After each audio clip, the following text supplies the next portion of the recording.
Hello, here is today's biblical brain break. 1 Peter 5:7 says, "Cast all your anxiety on him because he cares for you." Peter uses the Greek word merimna, translated anxiety, and the word itself reveals the problem.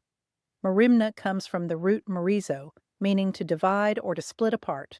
Anxiety in the original language is literally a divided mind, one part of you pulled toward what is real and present, the other part pulled relentlessly toward what might go wrong. It is the experience of being mentally torn in two. And then Peter uses the word epiripto, translated cast, which is not a gentle word. It means to throw forcefully upon, to fling something from yourself onto another. Peter is not saying just gently hand your worries to God. He is saying hurl them with force, with decision, with the full intent of letting them go. Here's what neuroscience tells us. When the brain replays a worry without resolution, it activates what researchers call a rumination loop, a self reinforcing cycle in the default mode network, the brain system that activates when you're not focused on a task.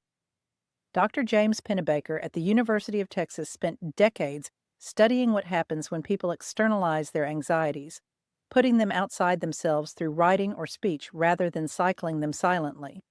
His research consistently found that externalizing worry reduces its cognitive load.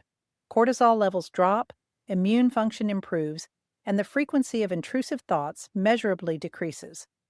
The brain, it turns out, is designed to release what it has named and handed over.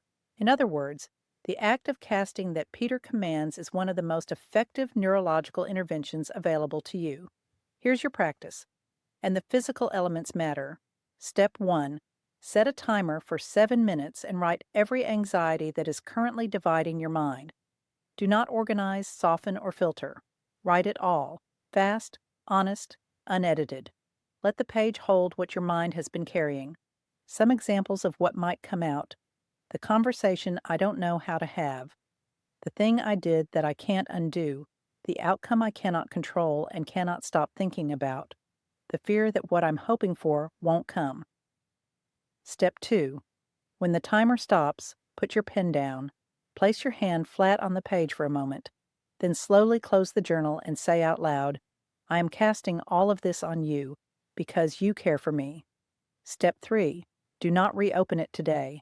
Why 7 minutes and why close the journal? Pennebaker's research showed that expressive writing requires a minimum time threshold.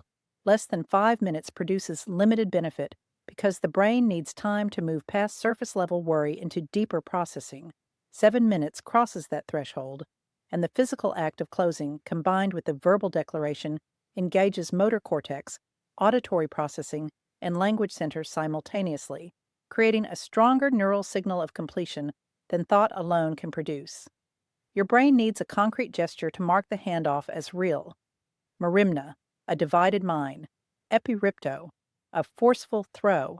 You were not designed to carry this alone. And the neuroscience confirms what Peter already knew.